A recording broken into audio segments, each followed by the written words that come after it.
السلام عليكم ورحمة الله وبركاته حبايب قلبي فراويل، ازيكم حبايبي؟ عاملين ايه؟ وحشتوني كتير كتير. انا بشكر اخواتي وحبايبي اللي دعموني باللايك والاشتراك، يا رب يدومكم في حياتي نعمة. اخواتي وحبايب قلبي، ما تحرمش منكم ولا من كومنتاتكم الجميلة. وكل سنة وانتم طيبين وعيد سعيد عليكم يا حبايب قلبي. ما تحرمش منكم يا رب، ما تحرمش منكم ابدا ابدا. هتتكلمي عليا فراويلة؟ معايا كذا موضوع حبايبي هتكلم فيه. اول ما ابدا طبعا هبدا طبعا بالخالة حلمية سفيرة الريف المصري. كانت عامله لنا طبعا روتين يا حبايبي، بتفرش الشقه وبتعمل تجهيزات العيد. كل سنه وانت طيبه يا خاله حلميه. ربنا يخلي لك طارق ونرمين وعمة سوقي، ويا رب يدومكم في حياة بعض نعمة وما يحرمكوش من بعض أبدا. أجواء جميلة وأجواء العيد وأجواء زمان وبيوت أهالينا بتاعت زمان، وربنا يا رب يخليكي. كل بصراحة ربنا فيديوهاتك وبستاتك جميلة جميلة جميلة. استمري يا خالة حلمية وخليكي ماشيه في اللي انت فيه. يا ريت ما تصديش وما ترديش وما تعبريش اي حد يهينك ولا يجي جنبك. طبعا خلي الكلاب تعوي، وخليكي زي ما انت ماشيه باصه قدامك، ما ترديش على حد. ما شاء الله فيديوهاتك جميله و... والبثوث بتاعتك جميله قوي قوي قوي. وربنا يخليكم لبعض ويدومكم في حياه بعض نعمه. طبعا يا حبايبي بتفرش طبعا التقومه اللي جايباها جديده، وبتفرش طبعا الحاجه، وبتحط طبعا في شياله الكحك والبسكوت والحاجات الجميله. كل سنه وانت طيبه يا ست الكل، وربنا ما يقطعلكيش عاده. ويخليكي يا رب، وتفرحي ان شاء الله السنه الجايه بعروسه طارق. طبعا يا حبايبي خدت طارق وراحت طبعا تجيب طبعا الموسم بتاع نرمين، وجايبه لها طبعا الشوكولاتات وجايبه لها البسكوتات، ومشرفه طبعا نرمين قدام جوزها واهل جوزها. ربنا يخليكي ليهم يا رب ويدومك في حياتهم نعمه. عقبال ما تودي لطارق في بيته. والله يا ستي جدعه يا خاله حلميه، وما بيفوتكيش الواجب. ربنا يقدرك يا رب ويدومك في حياتهم نعمة. هم من غيرك ولا حاجة. خدتنا معاها طبعا اجواء جميله قوي يا حبايبي، وهي بتشتري الكحك وبتشتري البسكوت والشوكولاتات والتوفي والحاجه. والناس عماله تقابلها في الشارع، تاخدها بالبوس والاحضان. انت محبوبه، انت محبوبه وست زي العسل، وست على يعني على الله حكايتك زي ما بيقولوا كده، في الطيبه والقلب الطيب. وبصراحه ربنا احنا كلنا بنحبك. وربنا يا رب يديكي ويزيدك من نعيمه. يا رب يزيدك من نعيمه يا حبيبه قلبي. اعملي مشاريعك واعملي مشروع واعملي كل اللي انت عايزاه. والله العظيم بنت حلال وتستاهلي كل خير. كل خير يا خاله حلميه. ومعانا طبعا يا حبايبي موضوع تاني، طلعت علينا طبعا ام فطيره. ام فطيره يا حبايبي، جلبت النصايب اللي من يوم ما طلعت على المنصه، والمنصه مقطعين في شواشي بعض والدنيا كلها ولعه. اهدي يا بنت، اهدي يا بنتي، انت اهدي. اهدي يا بنتي اللي كنت بتطلعي في خلف الاسوار انت. يا بنت اهدي كده شويه كده. طلع طبعا بتسمعنا فيوزات الحاجة أمونة، وبتفضح الحاجة أمونة. اخس. اخس عليكي وعلى ربيتك، اخس. اخس على كل لقمة هي أكلتها لك، وانت ما تمرش فيكي يا خاينة العيش والملح. اخس اما تطلعي تقولي عليها قاعدة تحت كوافير مسيحي يعمل لها شعرها. والمشكلة يعني ان هو مسيحي ولا مسلم، ولا المشكلة ان هي راجل؟ انت كده بتطعنيها في شرفها بقلة الأدب بتاعتك. وحتى طبعا صورة طبعا، امال فين الولا اللي عاق؟ الولا الاصفراوي فين لما امه بتتسب ومطلعه لها فيوزات وفضحها كده؟ ما هو بقس منه، ما انا قلت لكم قبل كده يا حبايبي، هو رئيس العصابة. انا قلتها لكم قبل كده. هو فين الواد العاق لما مطلع الفيوزات بتاعت امه وهي بتردح واحنا حابينها؟ اهدي ومالكيش دعوه. اهدي واطلعي يا شطانه، يا شطانه يا اللي من يوم انت وحماتك ما فتحتوا القنوات والمنصه كلها ولعه. قسما بالله خطوتكم لا مؤاخذه، مش عارفه اقول لكم ايه يا حبايبي. ايه دي يا بنت انت اللي بتطلعي في خلف؟ كان زمان في خلف الاسوار يا حبايبي بتاع الجرايم، اللي كانوا بيحطوا لهم كده الشاشه السوداء على عينيهم. هي البنت دي شكلهم، البنت دي شكلهم والله.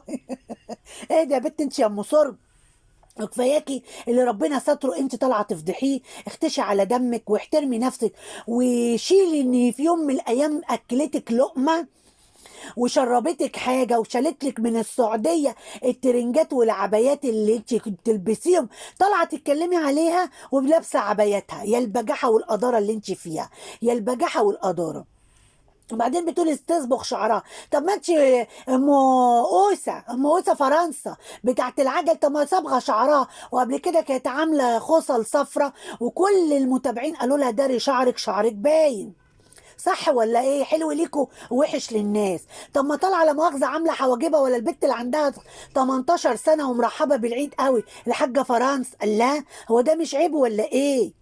ولا عندكم حلال وعند الحاجه امونه حرام؟ ما بتختشوا على دمكم.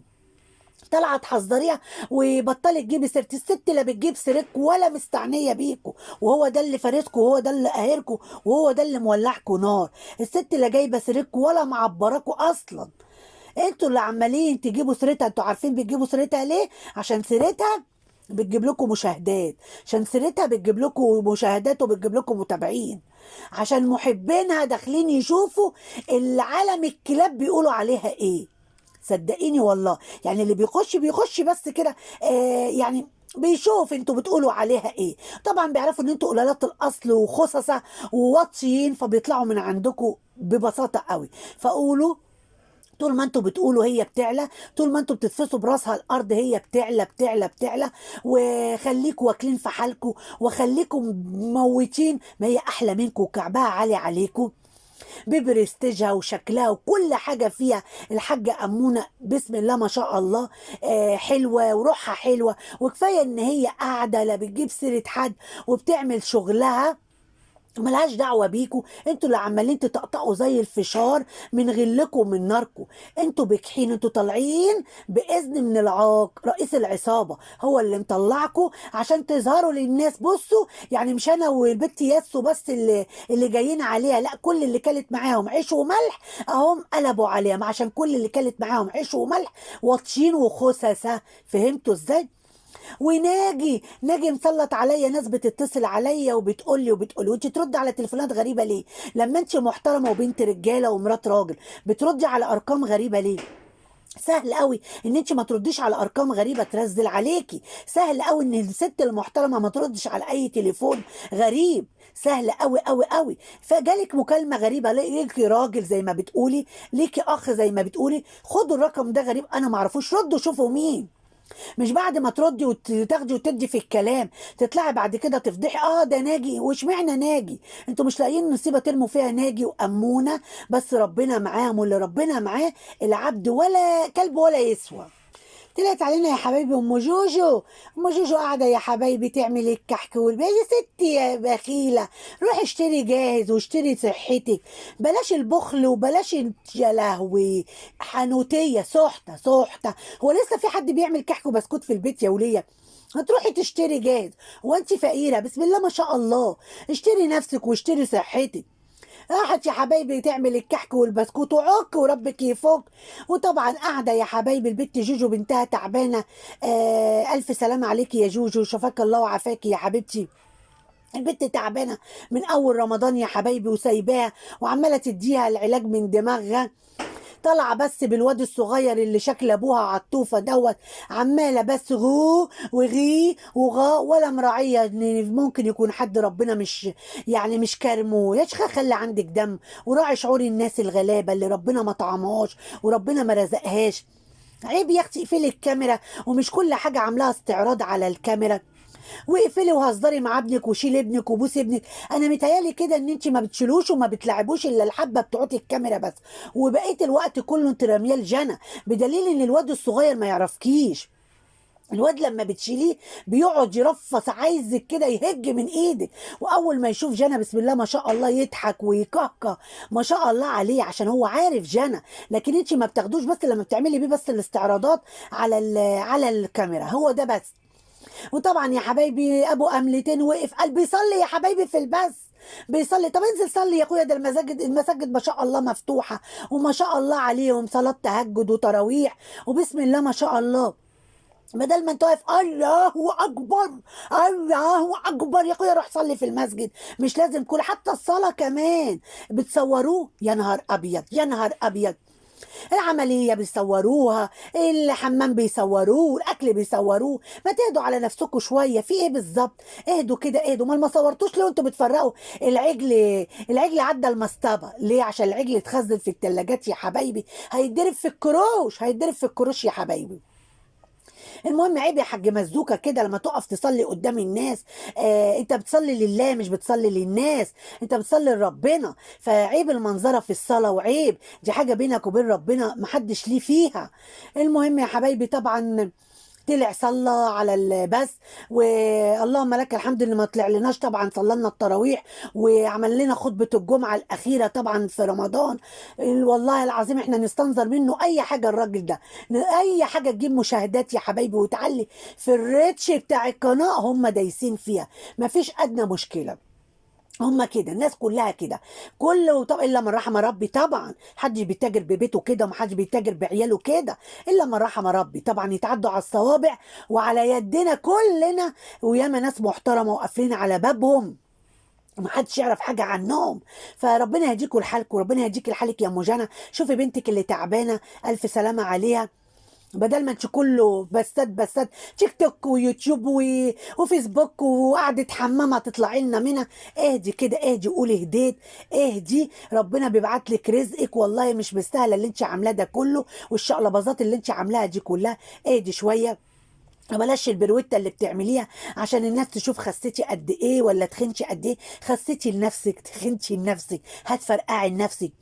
خلي بالك بس من الحاج ريان، بس اللي هيفرقع ده خلي بالك منه ومن صحته، طالما انت اهم حاجه عندك نفسك وبس. شوف الحاج ريان، الحاج ريان بقى عامل زي القنبله، هيفرقع، هيفرقع والله العظيم. الواحد حزين على الولد ده. معلش يا حاج ريان، ذنبك ان دي امك. وبما اننا يا حبايبي اتكلمنا على ام جنى، نتكلم على البت ام شروق. بنتي يا برو، إيه اللي عاملاه ده يا بنتي يا برو؟ ايه وي كنت في جره وطلعتي لبره يا حزينه. ايه يا بنت اللي عاملاه ده يا بنت؟ بنت يا برو، يا لاوي طلعتي بشعرك يا بنت وحتى الباروكه يا بنت. اوبا اوبا اوبا اوبا اوبا، فين الرجاله؟ وشوشو عارفه ان برو راجل. فين يا بنت الرجاله؟ فين يا بنت المناظر اللي طالعه بيها على التيك توك يا بنت كده؟ بنت التيك توك هي دي يا بنت بتاع لا مؤاخذه، لا مؤاخذه يا بنت، احنا مش عايزين نختم رمضان يا بنت بقله ادب. التيك توك يا بنت اللي بيعملوا فيه كده يا بنت، لا مؤاخذه، لا مؤاخذه، اللي بيشقطوا يا بنت. انت بتشقطي ولا يخرب بيتك يا برو؟ اهدي كده وخليكي محترمه. ايه الغمز واللمز والشفايف وايه ده؟ ايه ده؟ ايه ده؟ ده شغل على تقيل، شغل على تقيل. فين الرجاله؟ الله، فين الرجاله يا بنت؟ مش انت، مش انا جوزي مش راجل وانتي معاكي جوزك راجل؟ هو دي الرجوله يا بنت في نظرك يا بنت؟ الرجوله انت فاهماها غلط اقسم بالله. ويا حبايب قلبي انا مش هطلع لكم تاني يا حبايبي عشان انا رايحه اعيد في مصر. والله العظيم هتريحينا يا شيخه، هتريحينا. وانت في مصر كده يا بنتي شغلي الاغاني كده واحفظيها، عشان خاطر انت مش حافظه اي حاجه. انا كل يوم بديكي في التقييم بتاع الغنى صفر، صفر والله بديكي صفر. لا حافظه حاجه ولا عارفه حاجه، بس عماله بس ان انت نفهم منك حاجه. الاغنيه بتقول حاجه وانت بتولولي في حاجه تانية خالص. الله الوكيل. الكام يوم اللي راح تعيدي عند حماكي فيهم شغلي الاغاني واتدربي عليها واحفظيها حلو، عشان لما بتفتحي التيك توكايه تعرفي كده تبقي بربنت، تبقي بربنت كده يا بت مع الاغاني يا بت. ده انا بشوف الناس اللي على التيك توك بربنت لسانهم مسابق المطرب، والله العظيم، والله العظيم ثلاثة يقولوا الكلام قبل ما المطرب ما بيقولوا، وانا اسقف لهم اقول لهم شابوه، حافظين حافظين. لكن انت بديك صفر، فاشله، فاشله في كل حاجه، حتى في الغنى يا بنتي يا برق فاشله. منتنه فاشله، ست بيت فاشله، مدوده كل حاجه فيكي فاشله يا بت، ومدياكي صفر. حتى في الغنى كمان مش عارفه تحفظي، وبديكي كل يوم صفر. تقييماتك عندي صفر. صجيطه صجيطه. والحاجه بوسي راحت فين يا بت؟ وديتوها فين يا بت؟ سربتوها فين؟ انتوا ان شاء الله النبي عليكم. الست مش عارفة ترتاح يا عيني، الست مش عارفة ترتاح، لا حول ليها ولا قوة، مش عارفة ترتاح يا حبايبي، ومفيش حد عايز ياخدها. ده انتوا ربنا هينتقم منكم أشد انتقام بحق الست الغلبانة دي والله. رميتيها وام يا بت عشان تروحي تلمي العيديات يا بت على حنبوزه لو بوزه وما بوزه. انا فاهمه يا بت، رحت تلمي العيديات يا بت من مصر يا بت، ما كلهم شحاتين يا بت وما معهمش حاجه يا بت، كلهم على الله حكايتهم يا بت. عيديات ايه يا بت؟ هيدوكوا على قفاك وهترجعي قفاك يقمر عيش يا بت. اسمعيني اسمعيني يا بت، اسمعيني، ده على الله حكايتهم يا بيت، ده كلهم مضروب فيهم السلك يا بيت يا برو. يلا ما علينا، كل سنه وانتم طيبين يا حبايب قلبي، وعيد سعيد عليكم حبايب قلبي. اوعوا تنسوا اختكم فراويله، ولو عجبكم الفيديو لايك واشتراك، والسلام عليكم ورحمه الله وبركاته.